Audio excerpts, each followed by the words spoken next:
This is Ben Russell, part of the TRADEway organization. On behalf of David Mitchell, our host, myself, Ben Russell, and Jenny Taylor, we're excited to be able to spend some time with you today and some time with Pastor David specifically, talking about some pretty important issues that are going on in our economy right now. And you've already seen it, I'm sure, in the emails, but I think that this is a pretty catchy title, The Not So Great Recession. Because when we go into a recession, it's not so great for our portfolios. And for us, it really does. It comes down to us having some ideas about what can we do a little differently so that maybe we can start to get prepared and to be able to help protect those portfolios. And David Mitchell specifically, you can see as a nice grandfatherly look there. I think it's amazing that we get to share in his wisdom as he's going to help us to understand a little bit more about what some of the opportunities are for us to be able to maybe even take advantage of an environment just like this. So welcome to today's webinar. I'm really glad that you're here. On behalf of Jenny, David, myself, we're grateful that you're spending your time with us. Hey, so that chat window is another thing I want to make sure to mention. For those of you who are here live, that chat window is a really important opportunity for you to kind of like say, hey to everybody, questions and answers. You can ask some questions. I've got a whole team of people in the background that can help you with being able to answer those questions in the box. And today is really about us trying to help expose some of the things that we as an organization, some of the things that David specifically has been able to build into some of the thinking process of TRADEway. And you're not going to get this in an MBA program. You're not going to get this in a traditional buy and hold investment advisory service. And today is all about us trying to expose why we're a little different, how we think differently, and why we really think you need to pay attention to where we are right now in this economic climate. So this is going to be a fun webinar. I'm looking forward to it. Again, that chat box is open, Q&A box is open. Looking forward to what it is that we have to share today. All right. So David Mitchell, if you've not had a chance to meet this man, David's face will be coming on here in just a minute, but David's been around a little while. And I think it's important to recognize that as an individual, David's been in these markets for decades. If you're trying to get advice from somebody who's not been around the block for more than a decade, chances are they don't know how to deal with bear markets. And David's not just a guy who's been involved in the markets. He's also someone who's an entrepreneur who understands the economic cycles from the perspective of what it means to his businesses. So whether it's oil or manufacturing, David's got a lot of experience that helps to inform his opinion about investing. As the owner of 4 companies, he's seen an awful lot about how the economy affects his personal businesses. And you think maybe that perspective might be valuable as we begin to try to feather in what it means to be an investor, somebody who knows how the economy affects his own personal businesses, and then how the economies typically react in the market as those business impacts are seen. It's an invaluable perspective that David brings. Not just that, he's also been a pastor. For over 30 years, he's been the lead pastor at Park Meadows Church, and he's been in ministry for over 40 years. And he's learned investing from his childhood, from his grandparents, from his great-grandfather. He still remembers the stories of hearing his great-grandfather manage his portfolio on the phone. So things have changed since then, but the mechanics and the reasons why really haven't. And because of all of this information, he was able to use scriptural biblical concepts to come up with the TRADEway methodology for managing long-term funds. All right, so Pastor David, I'd love to hear from you, a little bit more about why we did this. Yourself, myself, Jenny, we'd go to the seminars, people with TRADEway all across the country, and people would come to us at our events, and what would they tell us? Hey, Ben, how you doing? Hey, make me a co-presenter. I can't open my video. There you go. Sorry about that. Got you fixed. There we go. Hello, everybody. All right. Always got to have technology glitches, so that gives Ben extra stuff to do. I'm just a fast clicker in the background, so. Yeah. Well, guys, good to be with you. Thank you guys for giving us some of your family time on a Saturday. I know that's really valuable time. What happened was, we were doing live events all over the country, and at the breaks, people would come up to me and talk to me, get to meet me. And sometimes they would bring their statements, that their financial advisor was managing their long-term money, and they'd bring me their statements. And I would see that they had lost, 30%, 40, sometimes 50% of all of their money in the whole world in, a bear market, and they left their money in all the way down. And I saw so many of those. And back in those days, we were strictly an educational company. It wasn't until quite a few years later that we became FINRA registered so that we could actually legally give advice. So they were asking me, what should I do? And I knew what to do, but I couldn't tell them because we weren't registered. So we finally took that step, as all of you know, and we've been registered now. How many years, Ben? 5? Going on our 4th year. 4th year. Okay. So, at that point, 4 years ago, when people would come up, we were able to actually answer those questions. And so that's why we started AMPed. As soon as we got registered, I began to realize, well, that gives us the opportunity now to actually help people to manage their retirement money, their long-term money. And so we began to put together this concept of AMPed. I'd say it took me about 2 years of working on it, working with Interactive Broker to see if we can get their software to do what we wanted it to do and all that good stuff. And Jenny was working with me back then, and a couple of other great folks were working with me just to put the whole thing together. And we got it working and tested it for a while. And about that time, I said, you know what, I think Ben would be huge help. And I asked Ben to come in and help us with this thing. And he's been with us since the very beginning at that point. So, Ben, you've been such a great help with the technology part of it, all of it, the customer relations, helping me to put together the actual portfolios way back when we started. And they're not that different now, except they are today because we're in a bear market. We'll talk a little bit about that later. They have to change, obviously, when you go into a bear and you're not in a bull. But so really everybody on, Jenny's on today, Cassandra, Ben, they've been with me since, you might as well say, the beginning of AMPed, and Pepper's on with us today, and he's been with us now a year or so. And so we got a good group on help answer the questions and so forth. But the main reason that we built AMPed was because people were losing so much money because their financial advisors were leaving their money in all the way to the bottom. And for the life of me, Ben, I've never understood why they do that. I kind of do, but it makes no sense to me as a Christian that they would do that. But I know why they do it. They're afraid that if they go to cash, you'll just give them a phone call and say, hey, I want my money back. And they don't want to release control over your money. And that's their biggest fear. So they just stay in the market. And also, most of them are taught that philosophy in the MBA programs they go to before they go to work on Wall Street. And they're taught all there is buy and hold. They don't understand anything about trading, really. Now, their bosses do. The guys that they work for on Wall Street are trading with your money. If you're in one of these traditional, where your financial advisor has sent your money up to New York City, they're trading with it, but they want you to think they're buying and holding. So that's a whole nother discussion. You hear a lot about that in step one, right, Ben? Yes, you do. And it's often at those step one, like seminars, David, where we bring this information up. And it's really what people begin to sort of, it's the analogy of they're starting to wake up to the realities that happen behind the scenes. And so much, Pastor, of what happens is this control, and we don't understand it.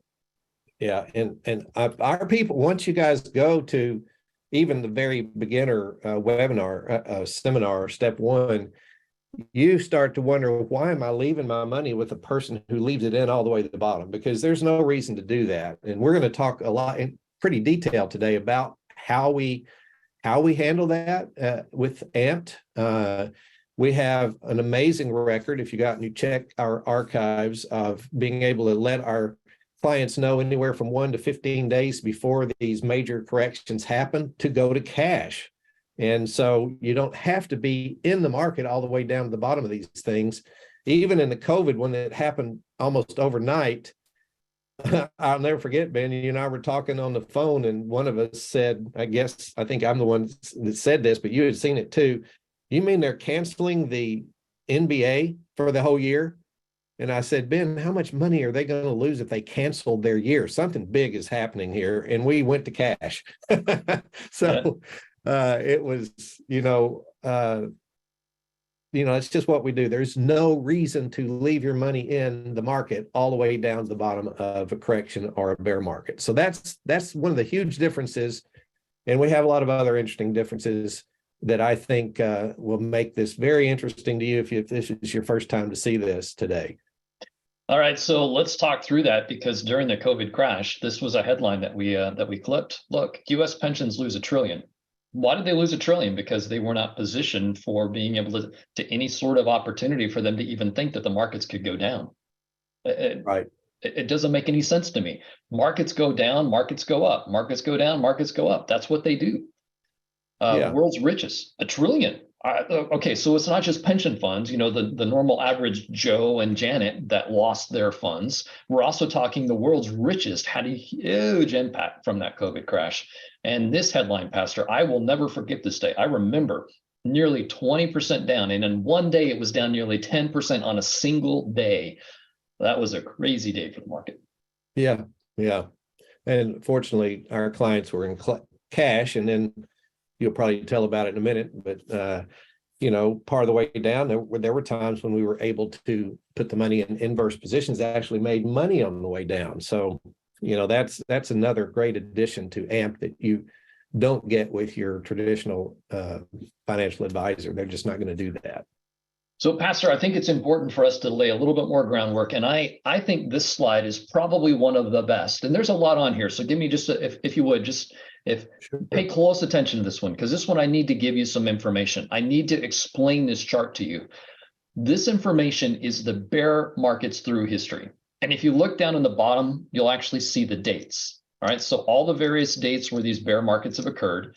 And if there is an R next to the date, that indicates when a recession happened. Now, Pastor, you're going to talk a little bit more about a recession here in the next few slides, right? Yes, sir. Okay, so I want you to pay attention to this concept of a recession, and I want you to pay attention to the concept of how recession specifically impacts performance of the S&P. So let's look at what these bars mean. The light blue shows the percentage decline. All right, so down here, 22% down, 28% down, 48% down, 56% down. Wow, those are some pretty big numbers.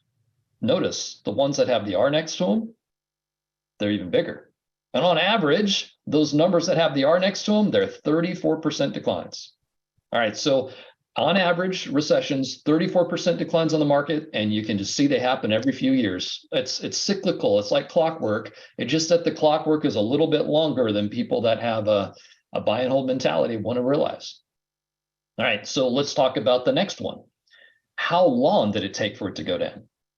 14 months, 8 months, 21 months of declines, 31 months of decline.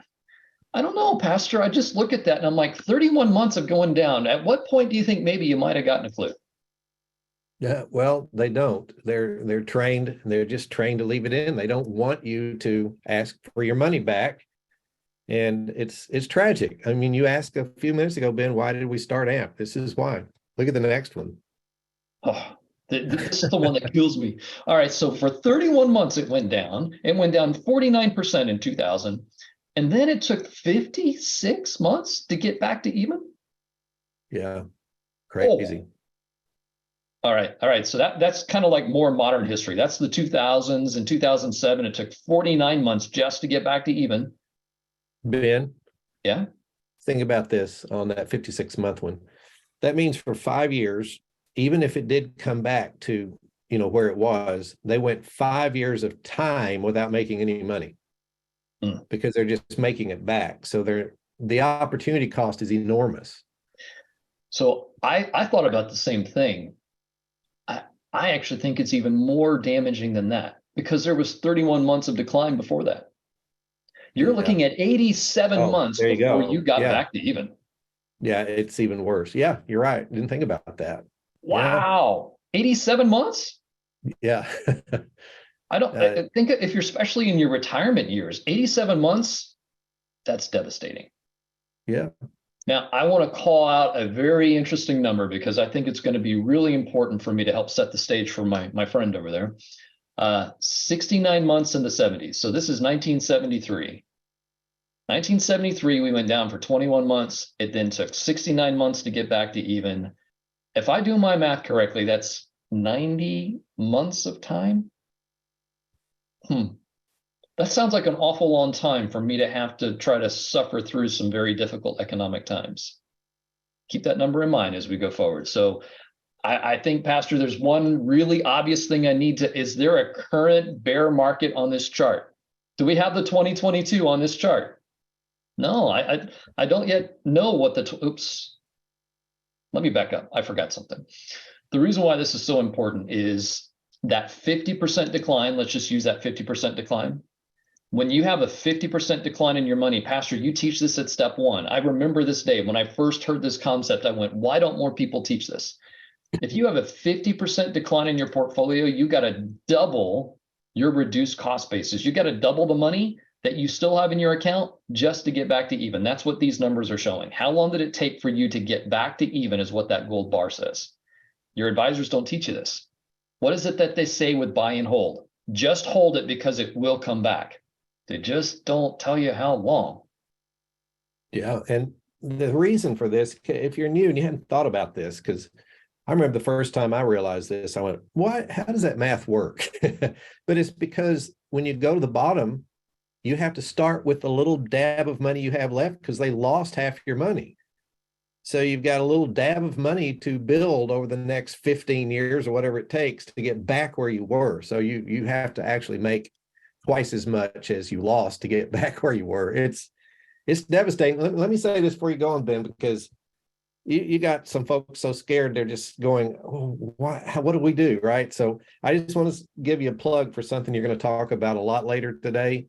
Up. It's a program we have called Up, and I don't want to say anything about it other than for you to listen for it to come, because when Ben talks about that, if you're 60 years old, 70 years old, and you're thinking, my goodness, this bear has already lost so much money, it's going to take longer for me to get back where I was than I really want. Up is going to be a great solution for that. I just want to give you a little plug before you get there, Ben. Awesome. So, Pastor, I think that, I want to give you a plug too, because here's what's going to happen here is we're actually leveraging your expertise. And, Pastor, you and other investors, I talked about the gray hair, biblically, that's a sign of wisdom. You've lived through several of these bear markets. Are you projecting further declines? Absolutely. Yeah, I don't think you want me to talk about all that yet, but absolutely. The answer is yes. This bear is not over. It took a little rest the last few weeks, but it's going to do another leg down, in my opinion. All right. So if you're right, and we still have further to fall, the bottom of the bear market hasn't come in yet. I can't even start to draw these bars. And today, later, we're going to actually go in depth with you on some of the things that you and your wisdom are helping us to understand. And I mentioned it earlier, but I want you to catch this. If you're working with an investment advisor that's only been in this business for 10 years, they do not understand bear markets. They do not understand bear markets. And the only thing they know is how to buy and hold.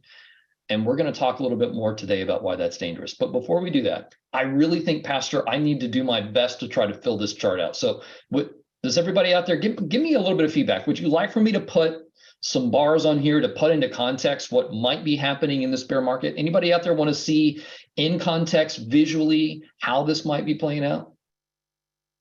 All right, I think it's a powerful way to do it. So here we go. Watch this. I don't yet know the 2022 market, right?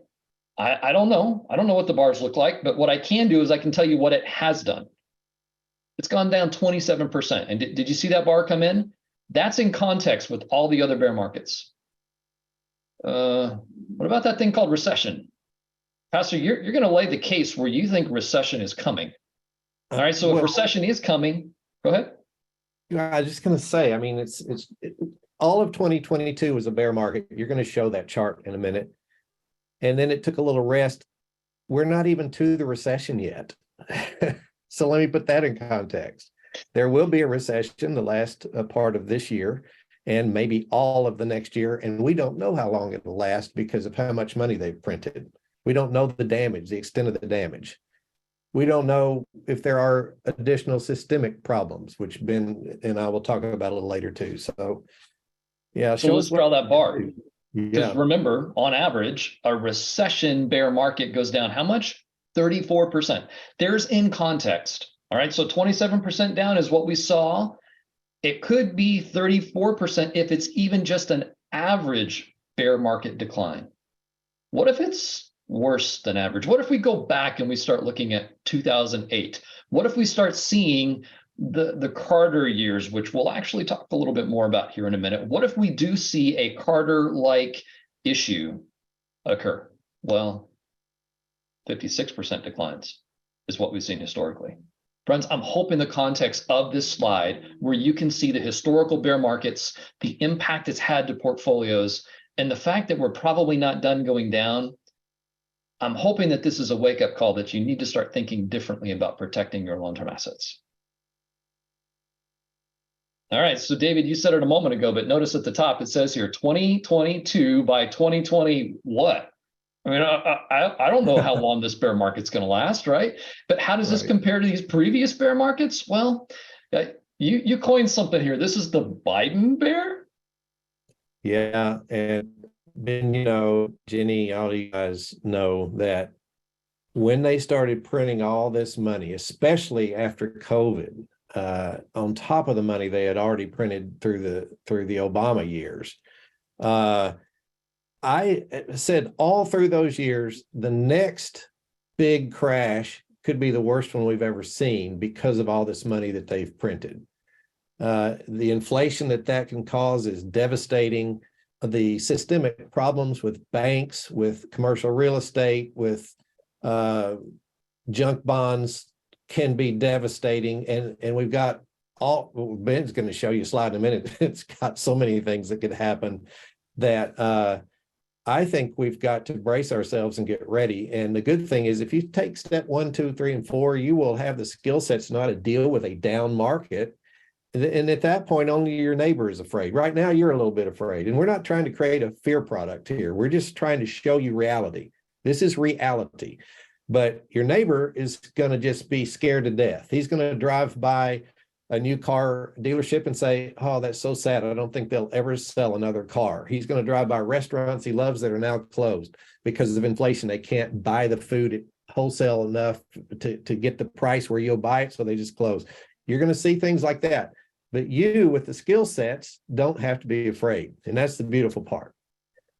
All right, so I'm going to make a pun. While we're biding our time here, we may want to do something a little different. So let's actually redeem that time, and let's start talking about what we can do to be more like the watchman on the wall that actually saw difficult times coming and knew how to take action. So, Pastor, you're going to share with us some of the things today that you, as a more seasoned investor, somebody who's been through this before, you're going to talk about the things that you're watching. So, I'm looking forward to this. This is going to be fun. Why don't you talk through with our friends what it is that you're watching?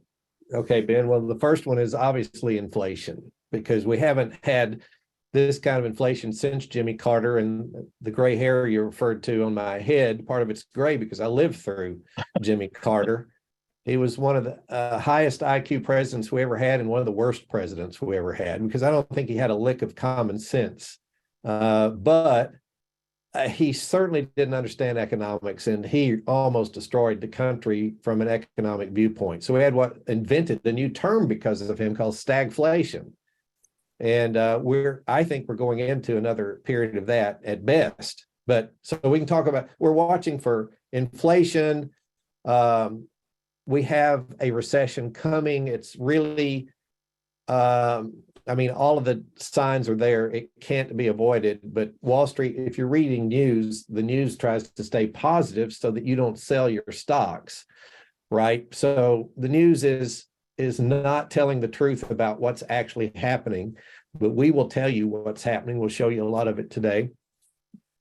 So that's the top one, inflation. Second one, the banking system stability. We've already had 3 huge banks, 2 of them totally collapsed, and another one in Europe that had to be propped up. And everybody says the prop didn't work. It's not enough. And that was a Swiss bank, by the way. They're supposed to be the strongest financial country in the world from the banking viewpoint. And they don't have that many banks, but one of the big ones collapsed. And so that's obviously something that could continue.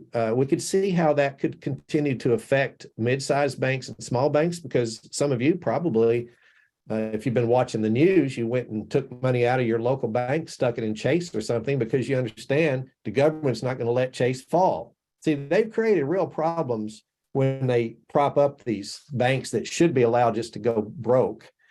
When they prop them up with tax dollars, and they say it's not tax dollars, that's a lie. It always comes back to tax dollars. You, as a citizen, are propping up these banks that should have gone broke because of bad management.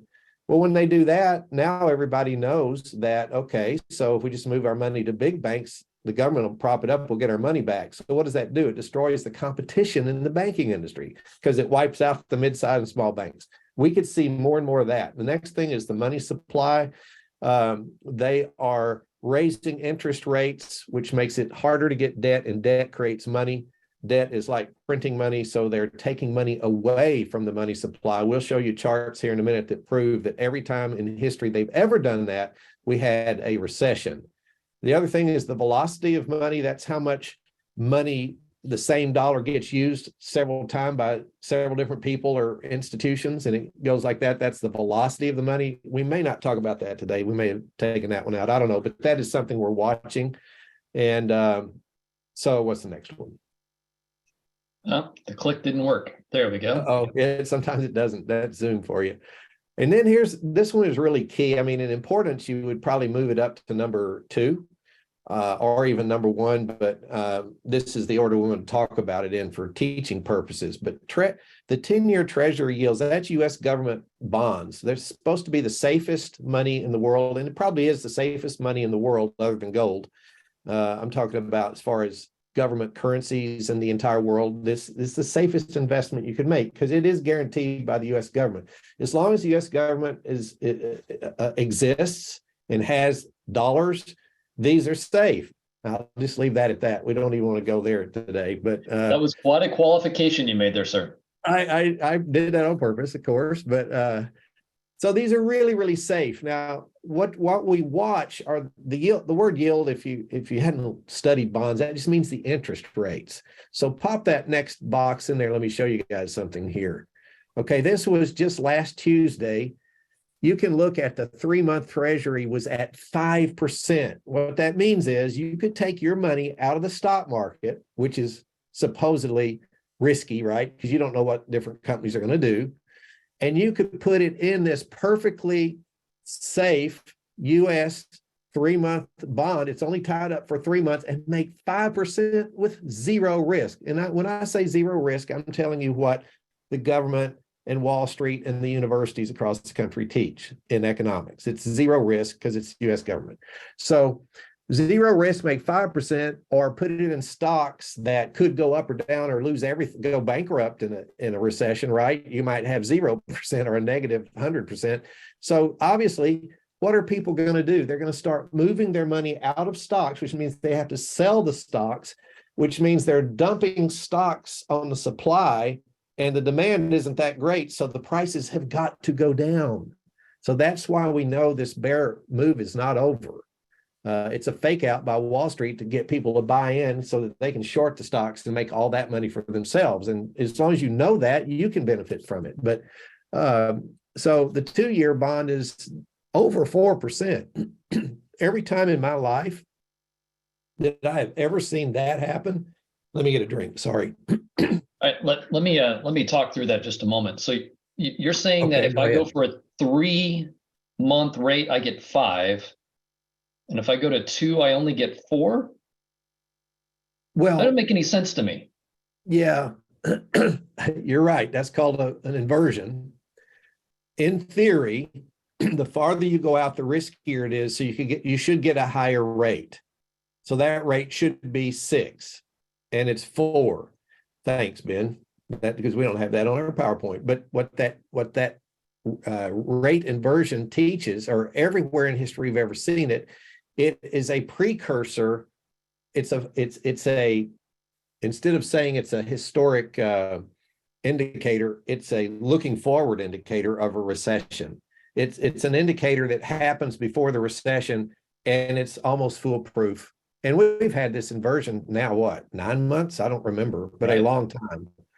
And normally, I think the average from the very first time it inverts is about 9 months before you see a recession coming. So that's interesting. But I mean, think about just the stock market. If you can make that kind of money perfectly safely, why would you risk your money? So people that don't have skill sets, now we would risk our money because we know how to buy puts and do inverse positions that make money as it crashes, which is way better than 5%. I mean, it could be like, I don't want to conjecture what it could be, but let's just add a couple of zeros to the percent, or at least 1 0 to it, if you know how to do that. But if you don't know how to do it, like the masses of people in America don't know any skill sets, their financial advisors have been taught to leave it in. So they're going to just eventually pull it out and put it in these bonds to be safe. So that's going to tank the stock market. Now, look at the next one. This one, that was Tuesday. This is Thursday of this week. And it moved down. If you look at that, it moved down just a little bit, like 0.1 of a percentage point. So basically, it's still roughly exactly what it was. They're holding at these high levels and they're inverted. That is a sure sign of two things: recession coming, and number two, a stock market crash, which we crashed all of 2022. You'll see the chart in a minute. I think you're going to see that much more added going down from where it is now. Maybe more. So, Pastor, there's something that's happening here with these banks. Has this issue created any stability problems for the bank specifically? Well, that's a whole nother issue, is that we talk about systemic problems. What that means is a problem with some area of our economy that if it collapsed, it could affect the whole economy and make the whole economy be at jeopardy. And so like what happened in 2008 on the mortgage loan business, that's a very stark example. But this could happen with a banking problem that's already really begun. We've already seen it, and it's still there. It could happen with junk bonds. It could happen. I'm really afraid of commercial real estate right now. Could create this problem. So, and I think the reason why I'm asking the question is that you and I have talked about it. So I kind of know your opinion here. What's happened is that there's banks that they have to go raise capital, and they're stuck in these longer term duration notes. Yeah. Right. So as they go to try to raise capital and they have to go sell their bonds, are they going to get out of them what they paid for them? Well, that is the biggest of the things I mentioned as far as systemic problems is they really made foolish decisions on the management of their assets, because what they did was they bought bonds when the interest rates were 0.8 or 0.7. And what happens with bonds is if those interest rates go up, then if they needed to sell those bonds to raise cash, like let's say 50,000 people came and said, I want all my money out of your bank. Well, they don't have that money. So they have to go sell these bonds to create the money. And they sell them at trillions of dollars of losses because the interest rates have gone from 0.8 to 4 or whatever, or 6 or whatever they're going to go to as they raise the interest rates. And so they take huge losses. They don't even have to show those losses on their books. That's one reason I've told people in step 1 and step 2, we don't usually buy bank stocks, because they cook their books and it's legal. They're the only industry I'm aware of where it's legal to cook the books.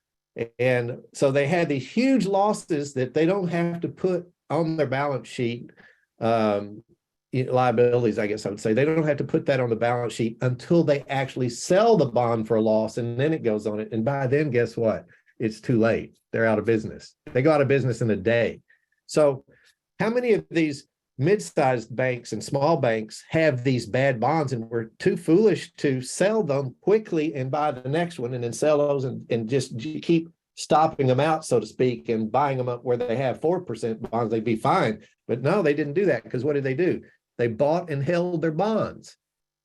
Wow. So there's a huge systemic risk.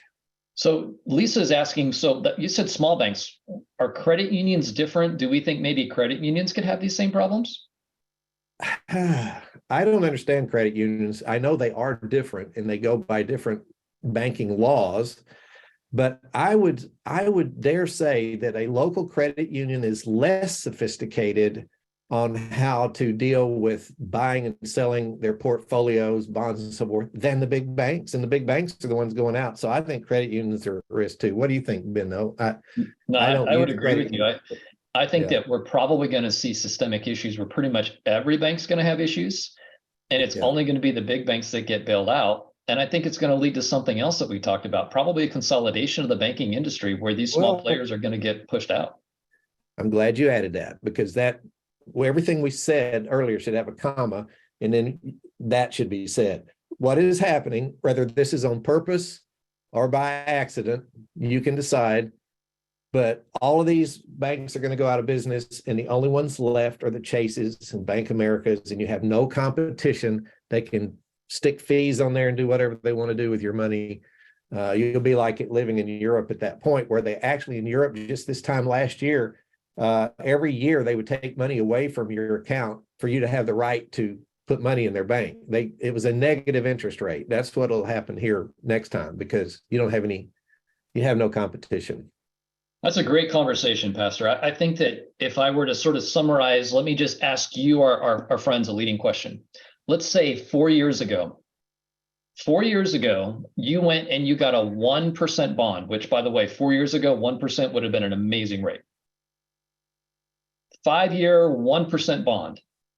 And you decided today you wanted to sell your 1% bond.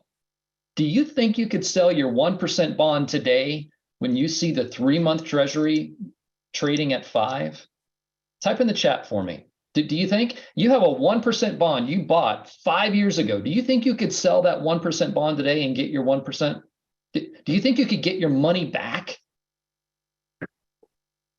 No. And that's what's happening here. And there are so many of our banks that the bonds are the quote unquote safe investments. Is it only the banks that are told that bonds are safe investments, Pastor? How many times have you and I taught, Ben, in all these classes that, the world wants you to think bonds are safe, but they're not. And I learned that the hard way when my grandfather, who's the good stock and bond trader, when he passed away, he left me all of his bonds. And I was so thrilled. I mean, I'm in my 20s, right? I mean, I've got this massive amount of money, but it's in bonds. And as I sat there working day in and day out, running the oil company back in those days, I would watch, and all of a sudden, I mean, it would be the Houston Independent School District. It sounds really safe, doesn't it? Houston Independent School District bonds. What could be safer? Totally went bankrupt, and all of that money was gone. And then another one over here, the Houston such and such utility bonds went bankrupt. All of that was gone. So I don't know, probably at least 3 out of 10 supposedly safe bonds went totally belly up, and I got none of that money. So actually, my grandfather lost money on that investment. Now, he might have sold them sooner if he'd been alive, but because I didn't know how to sell them at that point. I wasn't into bonds, but I was just holding them. And boy, that did not pay off, because that's where I learned bonds are dangerous. All right. So as we keep going here, there's a few more things we want to talk about. Forward view of the stock market. What does forward view of the stock market have to do with our conversation today? Well, we have to try to project where it's going. And you can only do that if you can do basically 3 things: fundamentals, technicals, and market tone, because you have to kind of know the fundamentals of the key, like the tech companies, for example, that have driven this huge bull market. What do their fundamentals look like now? Well, we look at that at least once a month with our, what we used to call the, I don't remember what they used to call them. Now we call them founders lists. It's if you take part of most of our educational programs, you're going to get access to what we call 2 founders lists. They're baskets of great stocks that have great fundamentals, and they're growth stocks, the kind you should be trading with. And I and my staff pick them, but I'm the person who actually kicks them out or adds new ones every month. So, we've got those. So we have to look at the fundamentals all the time. That's how we take some away and add some new ones. So you kind of get a feel for what these tech stocks are doing. They're not doing well right now. Secondly, when you look at the market tone, that takes years to learn how to tell what news is fake and what news actually counts. But We know how to do that, obviously, and happily we make that available through most of our things that you acquire with us. They include the market alerts, and if you're with AMP, you get an AMP alert, and that's how we tell you how market tone affects what positions we're in. But also it tells us what the whole market's about to do. Like I would focus on checking out that those yields on those bonds every day. As they start to move up, the market is that much more likely to crash. Things like that. So then the other thing, Ben, that's so important is the chart. Now, when we look at today's chart, which we'll do in a minute, it sort of tells us that this thing is just, it was in a bear, and then it just went into a roll, which means it's resting. And then it will take another leg down. So those are the ways we look at a forward view of the market. It's important to know so we can be ready to quickly make decisions, be very decisive on what to do. Possible expansion or the end of the Russian war, no one knows what will happen there. If Russia decides that they can't win, would Putin just launch some nukes? We don't know. He doesn't seem to be the same Putin that we thought we knew. He seems to be almost more like a Hitler at this point. At least that's how the media presents him. And we don't even know if that's true. So it's impossible to know. He may actually be the good guy. I could get in trouble saying this, but I'm going to say it. And I'm saying could be, right? He could be the good guy, or he could be Satan in the flesh. But nowadays, you know how Daniel prophesied that in the end times, people would seek the truth and cannot find it? You really can't, since the news media is so corrupt, you don't know what's happening over there. Neither do I. We just think we know. And so what we base what we think we know on is what the news tells us. So we don't even know. So that's a huge if on the Russian war. And then increased oil prices, they will take a little bit of a hit if we start to think we're going to go in recession, because they will project that less people will drive their cars and take vacations, and it'll go down a little bit. But the point is, there's only so much oil available. And just recently, we've seen the Saudis and Russia collude and pull back on supply, which makes the price go up. So any increase in oil and gas prices just makes the inflation worse. So that's another one we're watching. And we already talked about these problems. You know, crypto had a huge problem. It's a little bit in the past, maybe, but it's going to have to get regulated. To me, trading in crypto is about as goofy as trading penny stocks. And the reason I say that is the news that you read about crypto could be just as easily a lie as the truth, just like in penny stocks, because they're not regulated by the SEC or any government group that makes them tell the truth and puts them in prison if they don't. They don't have that. So the stuff you think is true, you don't have a clue if it's true. So I don't trade things when I can't get solid news that is. And I'm not a person that loves government regulation, but I'll tell you what, I do like the fact that they will put you in prison if you lie about a stock that you own or run the company of. And that's what makes the market work, really, is the assurance that the news is factual. And even though they lie sometimes, if they get caught, they can go to prison. We need that for crypto, and we don't have it yet. Junk bonds could be a problem because those are just companies, like big companies that sell bonds. They call them junk bonds because the rates are a lot higher, but they're a lot riskier than government bonds. And then commercial real estate is the one I'm really watching right now, because I've read some recent articles about the fact that they're kind of hiding the fact that it makes sense, because since COVID, people don't all work in offices anymore. So many work from home, and those big skyscrapers in all of our major cities are hugely empty compared to the way they were before COVID. What's going to happen to the guys that own that property? Wow. Well, guess what?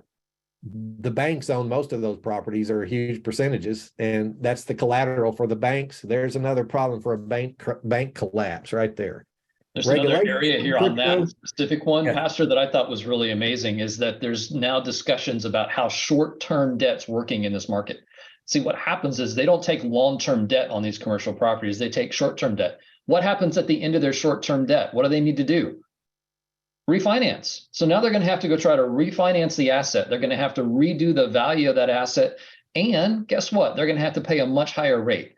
Do you think there's going to be a decent default rate coming out of that? It's going to be rough. There's a lot of frightening things out there. which when we saw them printing all that money, we knew it was going to be a major problem coming out of it. So there's one more on this list, sir, that we've actually even got a question here in the chat window about. So Kevin's wondering, US dollar, central bank digital currencies. Talk with us a little bit about your take on some of the changes that are happening, and are we at risk of the US dollar maybe not being the world's reserve currency?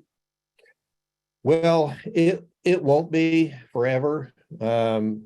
China wants to be in the lead there right now. We still don't trust, people don't trust China. So that's a ways off if that's all that was in the formula. But the other thing in the formula is central bank digital currency. That's coming.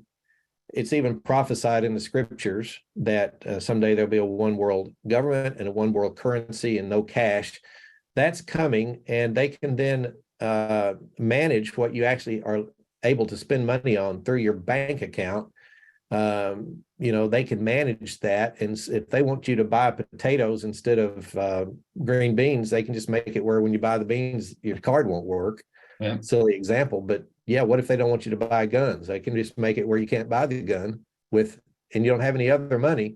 So they can control everything. Now that ability is already built into the blockchain. It's already built into all these crypto companies that the government may use some of these or may not. They'll most likely just build their own, in my thinking, but who knows? They'll use this technology. It's already built in there to actually modify what people can and can't buy. They won't use it at first because you would never people would just riot in the streets to stop that. So they won't use it at first, and it'll look great at first because it's so easy to use. I mean, it'll be so easy that they'll probably put a chip in your right hand or your forehead, and you just walk in and it debits your account and credits it for appropriate things, right? So that's off in the future, but we don't know how far. But still, this is the beginning of the biblical prophecy, I think. Now, with regard to discussion on the stock market today and the next year, I don't think it affects it. It's long term. So it's not high on my list as far as what the market's about to do in the next 6 months. But we know this is coming. And I think at first it's going to look good. I think it'll help the economy. It'll even help the United States because they'll own it. It'll be US. It won't be one of these crypto companies. It might hurt the crypto currencies, though, if the governments take it over. I've said that forever. Governments could eliminate the current crypto companies if they want to. And why wouldn't they? Why would they let them exist? They can't control them as easily. So all of that's up in the air, but it's not a high point on what affects the economy in the next year. The only way it would be, and it really doesn't, in my opinion, because such a small amount of the total money in the economy is in crypto. You might find that hard to believe, but it's true that when you have a huge crypto crash like we did a few months ago, it really didn't affect the economy that much. So I don't know. It's a very interesting topic. It's almost be better if we did another thing, a Bible thing together and talk about it. Well, Henry was actually suggesting that, right? So you've already got somebody out there saying we should. So, all right, so let's go on and let's start talking more about, what we see immediate, more on the horizon. You've talked about interest rates. Now, our friends might not be all that familiar, but how does inflation come into the view here? Well, this chart marks inflation. And if you go back to 1975, see the little line, squiggly line, is it blue, Ben, or purple? That's purple. Okay, so the little purple line as that moves up, that's the inflation rate going up. And you can see that after that upward move, the gray area is a recession. So it correlates with recessions. Look at right before 1980, it moved up a lot. And then we had a recession in 1980. Even the one there between 80 and 85, it had been moving down, and all of a sudden it turned and moved up from 10% up to about 11 right before that little recession happened. And then before 1990, it's a clear move up from 85 to 90. Inflation was on the rise. And the 2000 in that particular year, if you started out around 1997 and marked that up to those 3 years, you had a big rise in inflation. The biggest cause of that was the bursting of the tech bubble, not inflation. But still, look how inflation rose from say 1997 to 2000, right before that recession. And then before the one there, the next one, you can see the same thing. It was a big rise from about 2007 up to 2010 in inflation. And then we have a recession. And now, if you look at today, look what it's done from 2020 till now. I mean, that is almost Jimmy Carter. I mean, if you just look at the rise there and you go back right in between 1977 and 1980, the Carter years, it's the same length. Isn't that creepy? So does that predict a recession? Absolutely. All right, so I'm going to point to the screen. So you're saying, hey, Pastor, Ben, you want me to look here at what happened in the 70s and then ask the question, is there any similarities in the duration and the potential pattern and the steepness at which inflation increased? Absolutely. Yeah, it's a huge, that's why we look at the Carter years right now, because it's so similar. All right, so let's get into that. All right, so here's the Carter years, Pastor, and you're talking about 75, and these are the stats that you shared with us.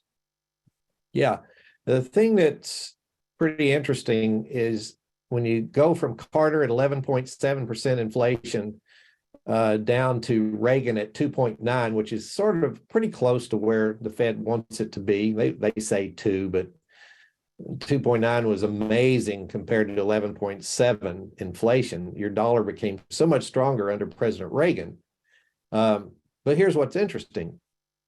The Fed had to raise the interest rates from 7.9 to 13.92, 6 percentage points between 1977 and 1981 to make that happen. So 4 years and 6 percentage point rise in the interest rate to make that happen. Now, our interest rate, you know, their projection is what, somewhere around 5% raise is what they're thinking will get us to 2% inflation.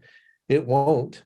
And they're saying it's going to happen like in a year. No, it's going to take about 4 years if you look at the Carter years, because a lot of things happen. It's not, the Fed can't really control the entire economy. All they can control is the printing of money and the interest rates. And yes, they can get the interest rates up there, but they got to raise it 6 percentage points. They can do that, but then then all of a sudden you have these things happening on the side, such as banks going out of business and the market crashing, and it doesn't help the economy. And it hurts. And that's what they're going to have to do to get that to 2 if they hold with it. That'd be an interesting question, Ben. Do you think they'll hold with it and make it go all the way to 2, or will they quit?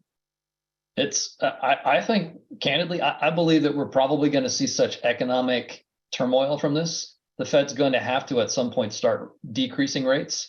And it's just going to be a snowball where they've created such a mess that I don't think they've got a way out of it. Yeah, they didn't have the time or take the time to get it back up high enough like they needed to, so that they could then lower it to stop the next recession, because the recession's here. Yep. And so we sort of saw this coming, didn't we? Yeah, we did. So it's taking a little bit longer to play out, which is partially why we're having these conversations today, is that there's a lot of financial advisors that are like, hey, the bottom of the bowl, I mean, this is a great chance for you to get in. And we're leveraging a different perspective that says this is probably what we call a bull market or bear market trap, where there's this very strong bullish action just to suck in the retail investors before the real stuff starts hitting the news wires. Exactly. I mean, the S&P has been moving up slightly and then rolling. And while Wall Street has everybody buying stocks or trying to get them to buy stocks, we've been in a good percentage of our money has been in inverse positions this whole time. And we're just holding them because the recession's not even here yet. So when it hits, those will pay off. Let's say it this way: they have potential to pay off. There you go. Let's be compliant. All right. So on this one, these are the slides that call out how the S&P was affected, how inflation came through. These gray bars, again, are the recession areas. And you're calling out specifically 1980 to 1982. That doesn't look like a very big decline to me, David. Well, it was a pretty big decline. Yeah, And it was huge. It was because it was the stock painful. market was a lot smaller, right? So if you look at Yeah, that, that was a 50% decline. It just doesn't look like it because of the scale. Can you yeah. imagine if we have a 50% decline in our market now? Well, and that's what you predicted a while ago at the first of the show, is you think that we could see that. And it took over 2 years for that, that market was crashing for 2 whole years. And finally, because of Reagan's policies, they got the inflation down and the market began to grow like crazy. Look at the Reagan bull market after that. Isn't that great? But there was a lot of pain to get there because he had to make up for the mistakes Carter made. All right, so here's what I want to ask. What is half? We're at what, four? Let's just round. We're at 4,000 right now. If we take a 50% decline from where we are right now, I want to draw on this chart what that could look like. All right, so here we are. Mhm. We're right at the 4,000 area. What's a 50% decline of 4,000? Well, you're gonna almost make it down to kind of a little bit less than Ronald Reagan got us to. Half would be You'll be below 2,000. his peak. You'll be below the Reagan peak there. Now, I'm just asking you based on that chart. Does what I just drew on the chart look unrealistic from a pattern perspective? Does it look unrealistic from the amplitude of the moves and the time frame of the moves? No, it looks like what could easily happen. All right, that's a 50% decline. And I think that our friends are starting to understand why we do things a little differently inside of our investing programs. It's moves like that with 50% declines that can have a dramatic impact to your long-term portfolio. All right, sir. Well, I think that this has been an awesome slide. Let's go on to the next one. Money supply is something that not many people have any exposure to. There's a lot on here. I mean, can you kind of simplify this for me? Yeah, the main thing focus on is that red or orange? It's red. Okay, the main thing to focus on is the red line, and that pictures the money supply. Now look before 1970. Go to the left to 1970, and prior to 1970, you saw the money supply tanking. See that moving down because the Fed was raising interest rates to get rid of inflation, and boom, that predicted the 1970 to 71 recession. All right, you go up to 74. Look how the money supply moved from 1973 to 1974. It tanked, and then that predicted the 1974 to 1975 recession. And then you can see that if you go to 1982, you can see the little move down in the money supply from 81 to 82, and then you had a huge recession. And then, you go out to 1990, you can see it move down just a few months, maybe 6 months right before that one hit. And then the 2000 to 2002, 2001, 2002, COVID is a little abnormal because that happened because of a disease that, as you know, it's not as predictable, but it is interesting that the money supply was moving down, because what happened, obviously the Fed couldn't foresee COVID, and they knew they'd printed too much money. So they were killing the money supply, which was a very good thing. I mean, Ben and I and the whole staff were happy when we saw them doing that. And as soon as COVID hit, they had to quit. They stopped, and they started printing money again. So who knows what kind of damage that did for us. And so you get to where we are now. If you look out to the last, since 2017 or so, there's been a huge decrease in the money supply. It's just moving down and down and down, and especially in the last year, and it does predict a recession. All right, so we have lots of indicators that you're bringing up. As a gentleman who's lived through some of these things of the past, you're trying to help us to understand, hey, look, it's not all rosy. And, I want to talk about this, Pastor, because this often comes up. People are like, well, what are we going to be looking for so that we know when the bottom of the bear market is in, right? Because we have a lot of people telling us the bear market bottom is hit. What are you going to be looking for? Well, I'm going to tell you the answer to that, but let me say this right quick to put what the previous discussion in perspective. We teach something in an advanced class that we usually teach in Hawaii, that we had to stop because of COVID, but we're going to pick those back up soon. And it's designed for people who want to trade for a living. We give you a 5-year business plan and all that. It's an amazing thing. But one of the things we teach in that class is that every single recession that's ever happened, you can use that money supply chart to prove that it was caused by the Fed. The Fed has created every recession and bear market we've ever had in the history of our country.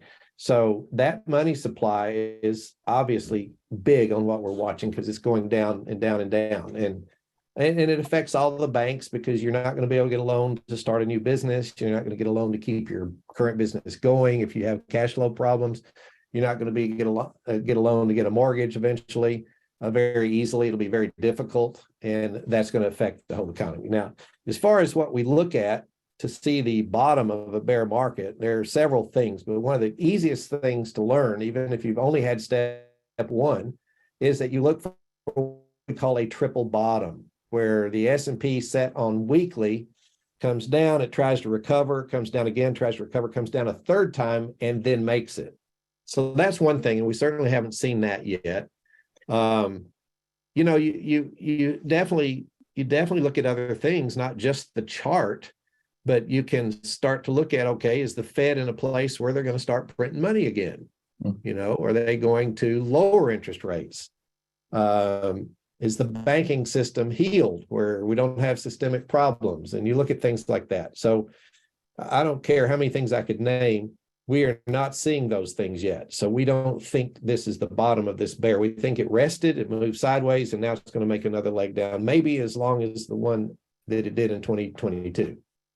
All right, so let's talk about the things that we have done as an organization. Those people that are involved with us as a part of our TRADEway family, as our investing services, we send out alerts. All right, so here's just a quick on the charts.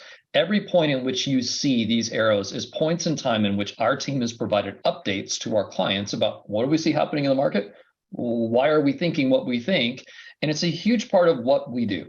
See, the other problem we have with financial advisors, and they're people, but they're not sharing why they think what they think, nor are they sharing how they're making their investment allocations. We do. We do. All right. So here's an example. On January 5th, the big idea. The futures are pointing to a lower open, but the markets are showing us it's probably time for a rest. Well, what happened? Well, this guy named Ben Russell wrote this alert. And Ben is talking about how often when you see these doji candlesticks, I start looking for a reason, a quote unquote excuse coming up for the market to potentially start to react. And sure enough, the answer was yes. And guess what, Pastor? This was the beginning of all the mess with the Fed.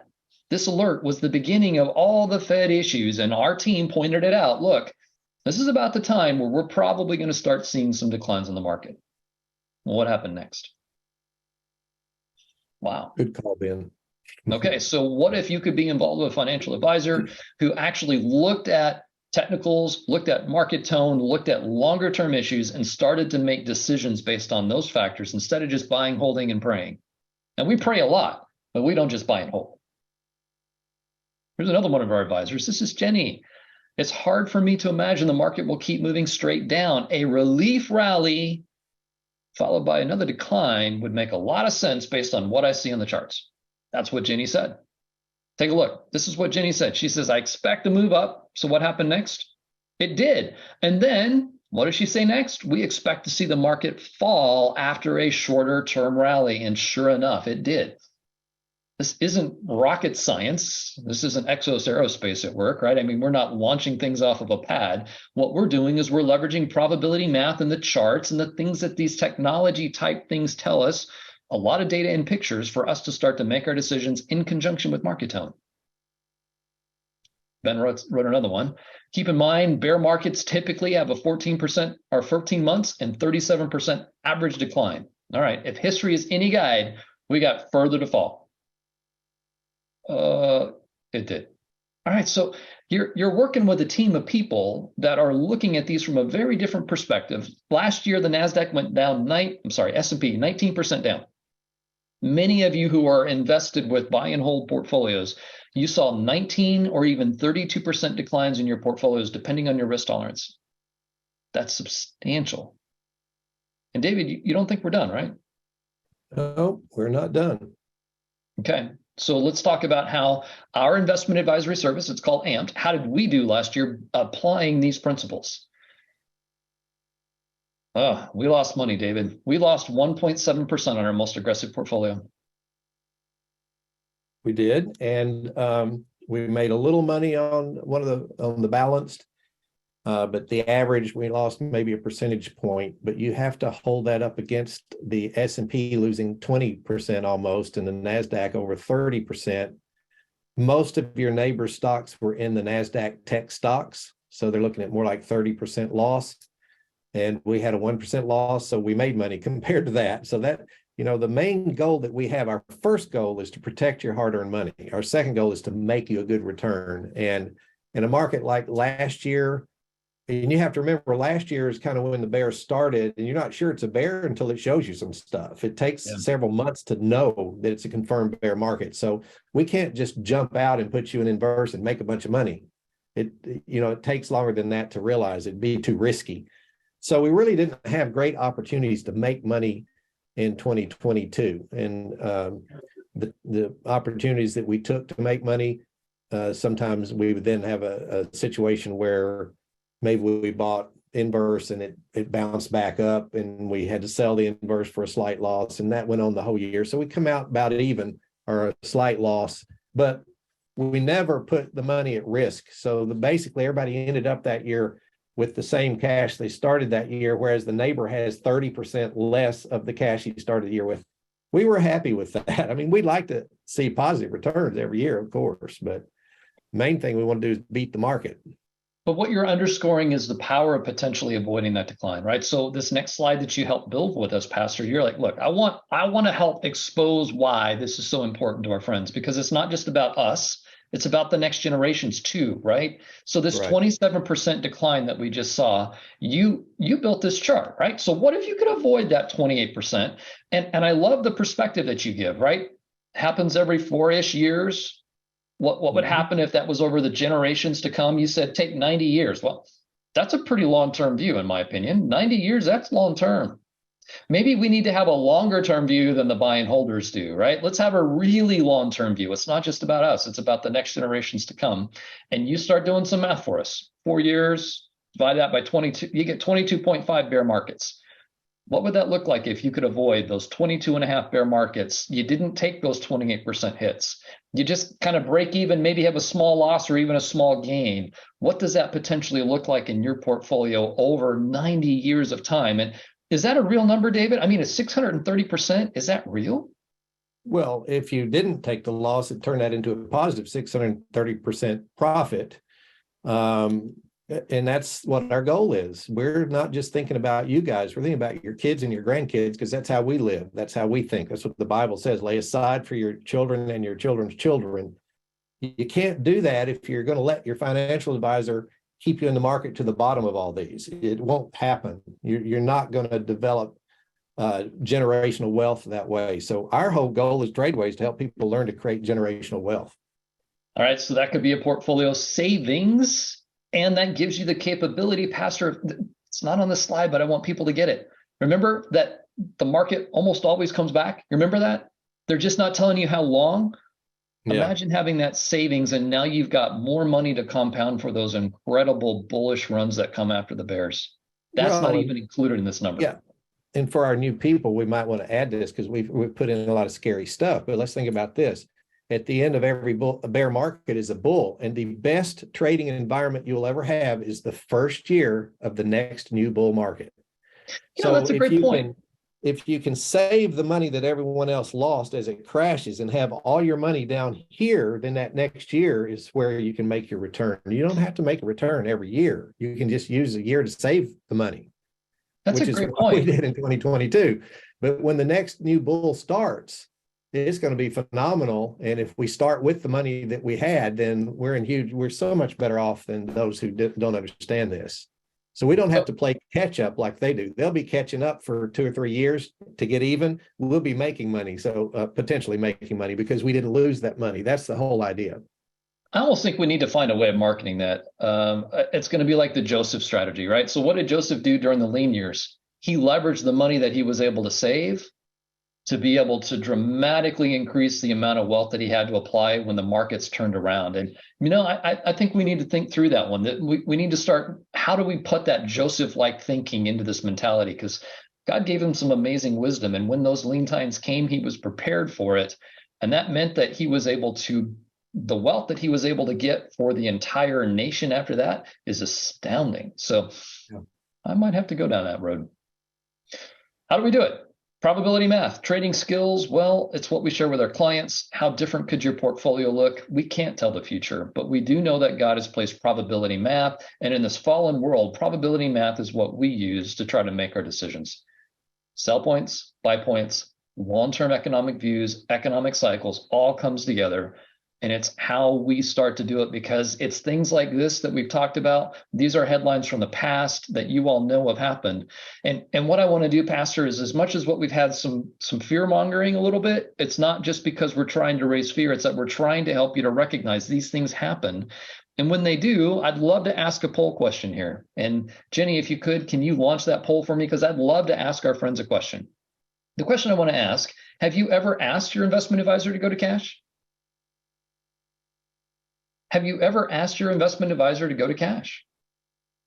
Usually the answer is, I didn't know I could.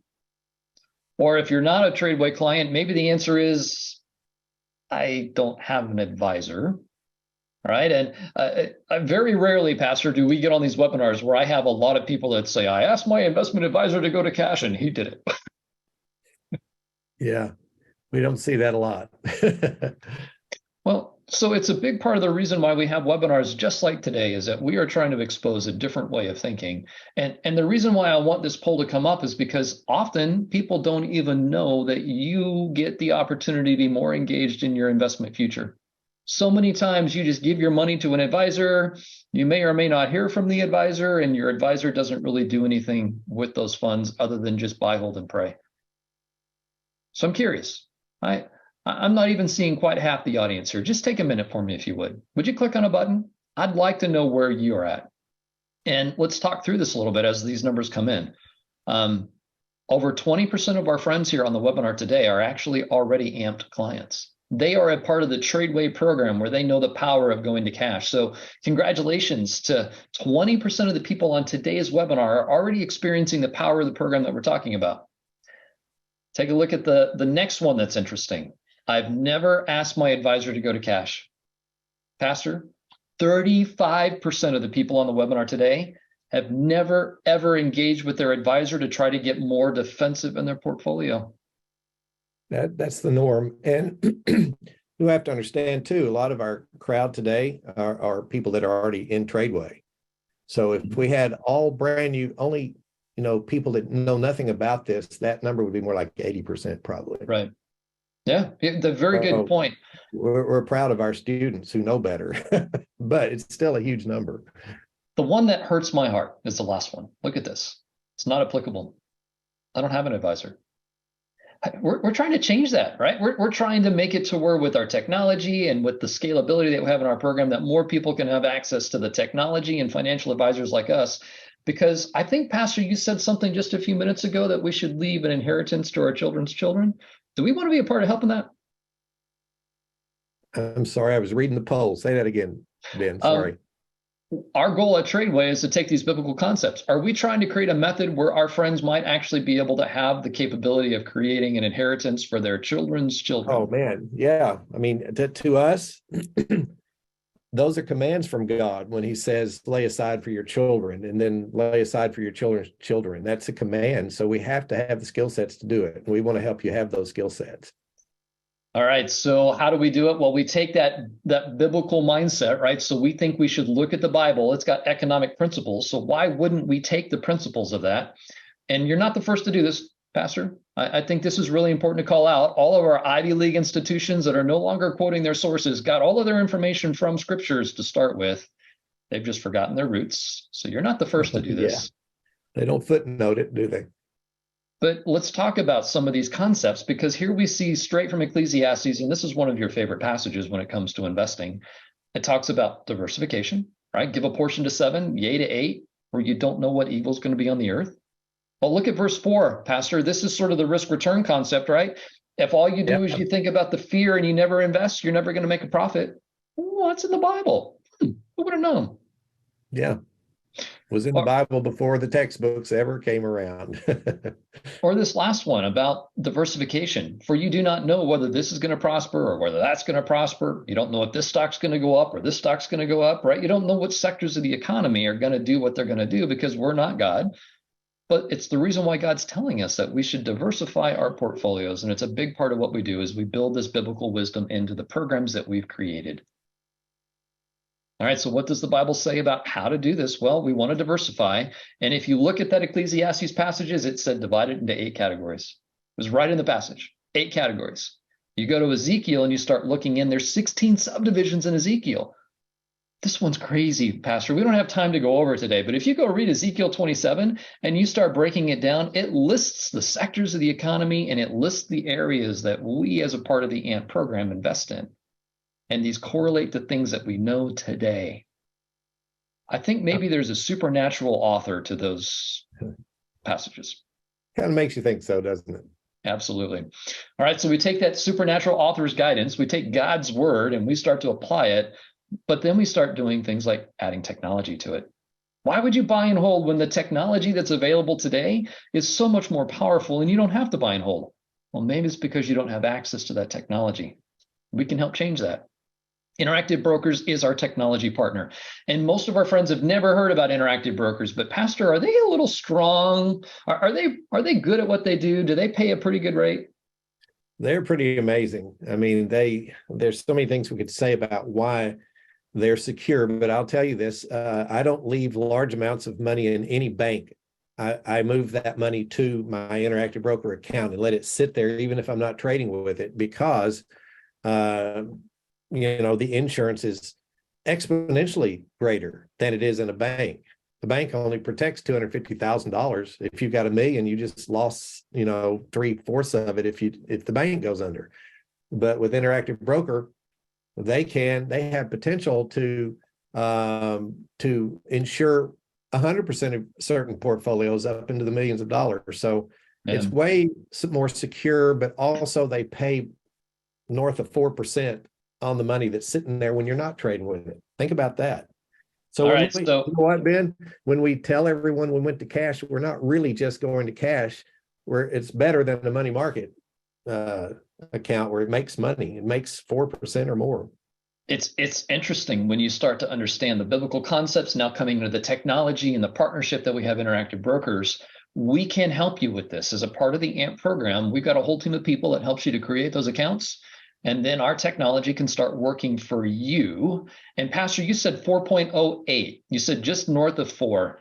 Well, this is the number as of last month. Would anybody like to know what the number is like right now? Sure. 4.33. It follows the Fed funds rate. It's whatever the Fed rate is minus 0.5%. Is there a potential increase coming like the beginning of next month? We're talking about 0.25 is the projected increase. We might all be getting a raise on our cash and deposits at Interactive Brokers here very soon.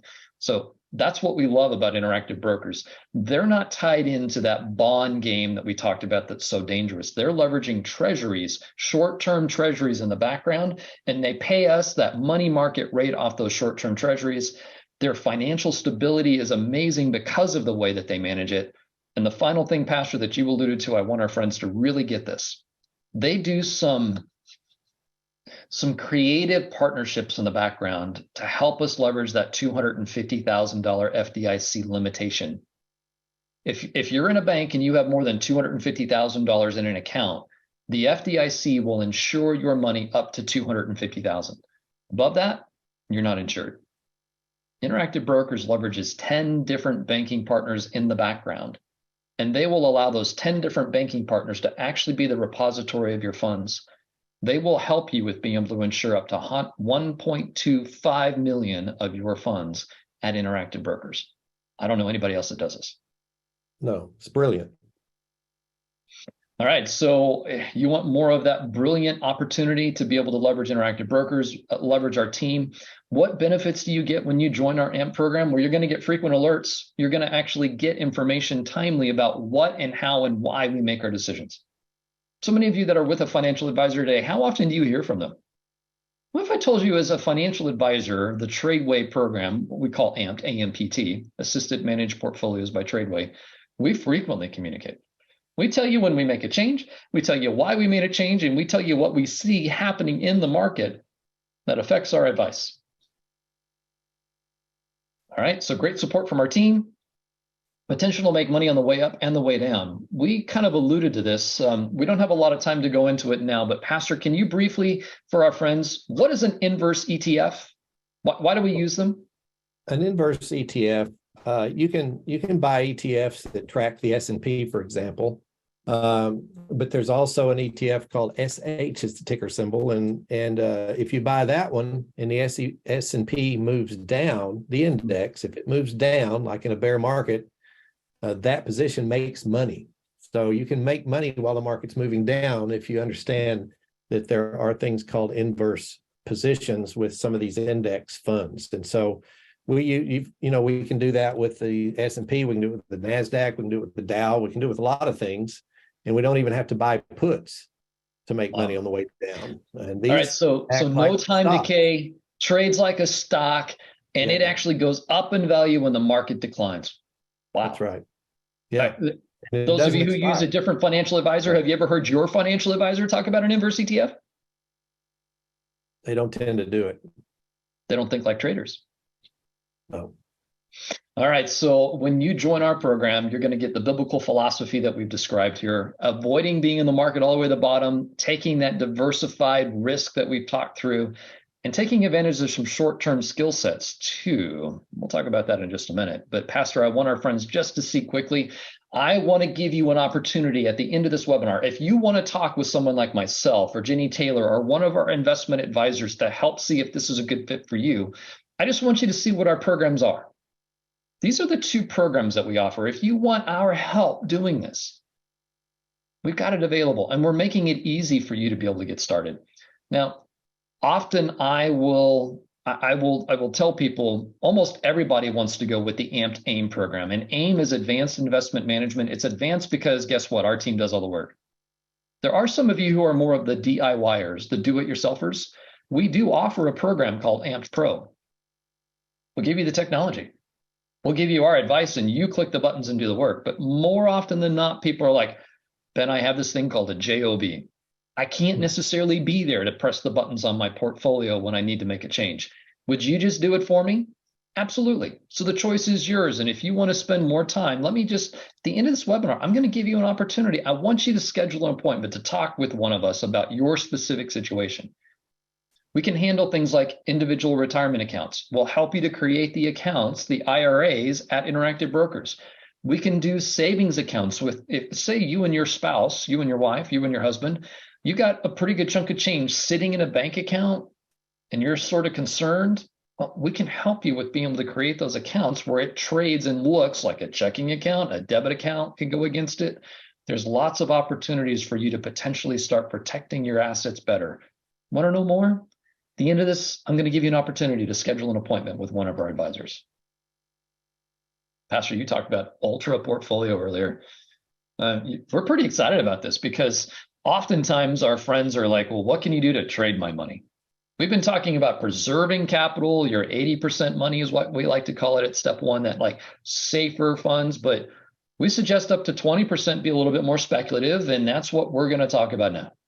This is our speculative trading fund.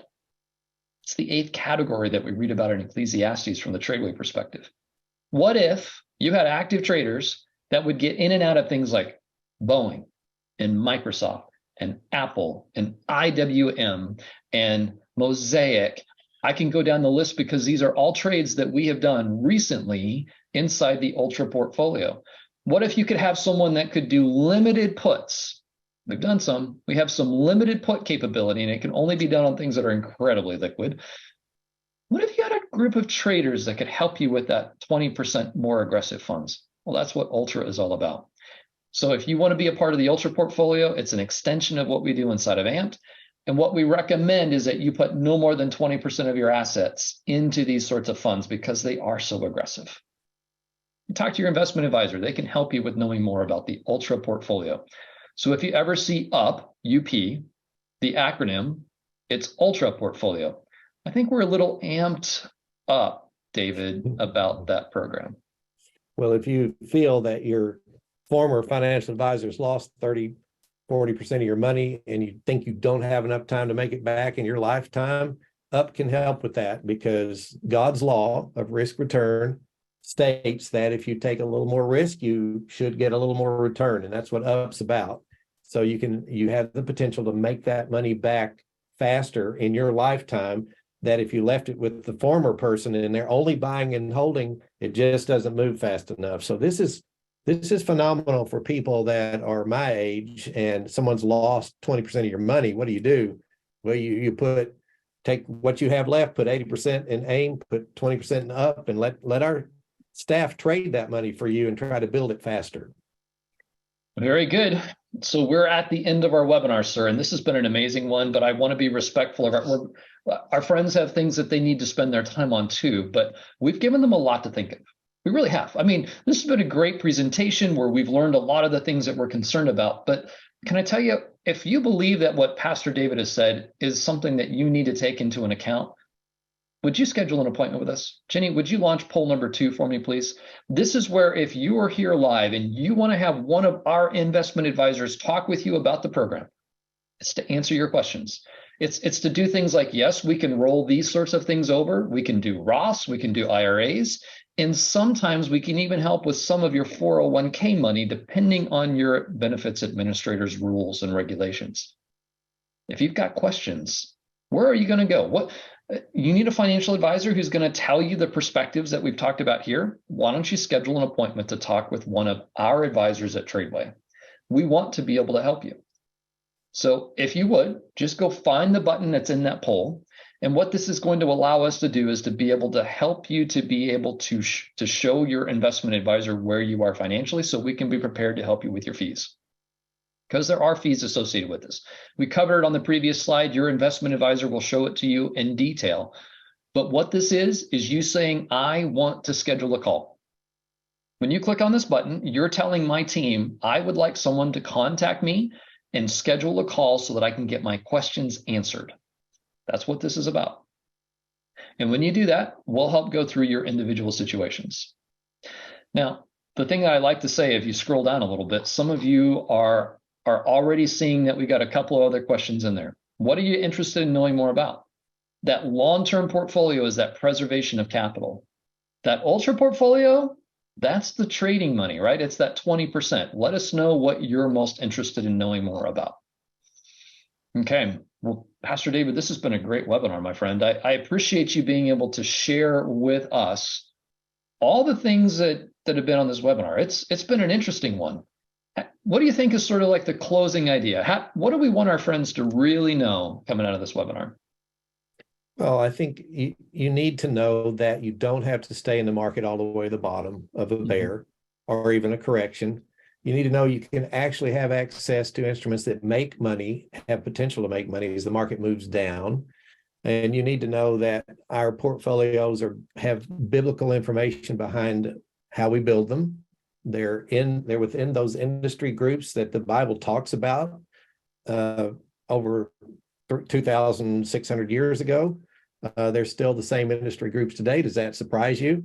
So it's Bible-based. And so we're going to put our first priority on saving your hard-earned money and not letting it go to the bottom and keeping that money safe. And the second priority is going to be earning a good return on the money. So if that sounds good to you, and you've got the choice of managing it yourself with our help, which is Pro, or us doing it for you, which is AIM, and you have the opportunity of 20% being in a potentially faster growing returns in UP. If that sounds good to you, then talk to one of our guys or gals and let them help you with it. We would love to have you on board.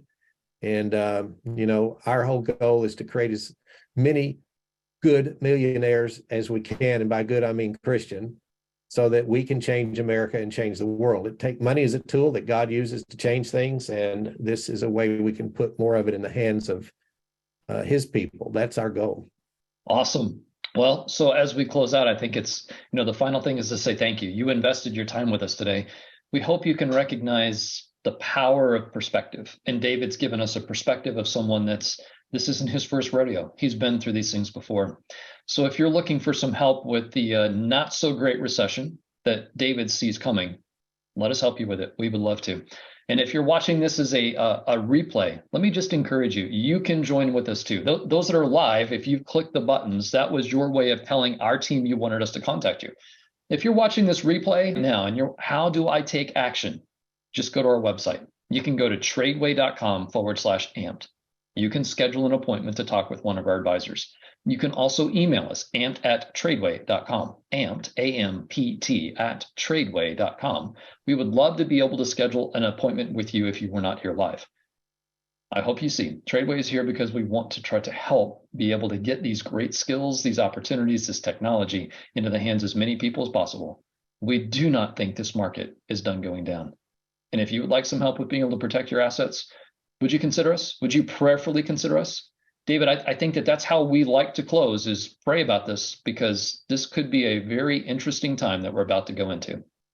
Absolutely. Yeah. You need to pray about it. And, we go out sometimes, we do a live seminar and we'll show a little bit of this. We've had people come to the back, say, look, I've got X amount, I need to move tomorrow.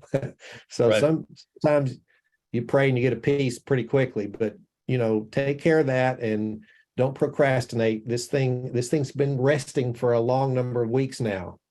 And it may be about time for it to take the next move down. It kind of started that Wednesday, Thursday, and Friday of this week. So, all right, sir. Well, thanks again. I think this has been a great opportunity, and I appreciate very much all of you being here. And I do see several questions there. If you did not get your questions answered, just please email us, amped@tradeway.com. We'd be happy to help you. Okay. Well, David, on behalf of the hundreds of people that were able to watch this webinar today, thanks for sharing your time today. It was a lot of fun, and I look forward to talking with some of you personally between myself, David Verbugen, or Jenny. Be watching for that email to be hitting your inbox. So your next step, watch that email. You're going to get that email. It's going to say, when do you want to schedule an appointment? Click on an available time on our calendars, and we'll do a private session with you to get your questions answered. All right. Thanks for being here. We'll see you soon. All right. Thank you, Ben. Great job. See you, everybody.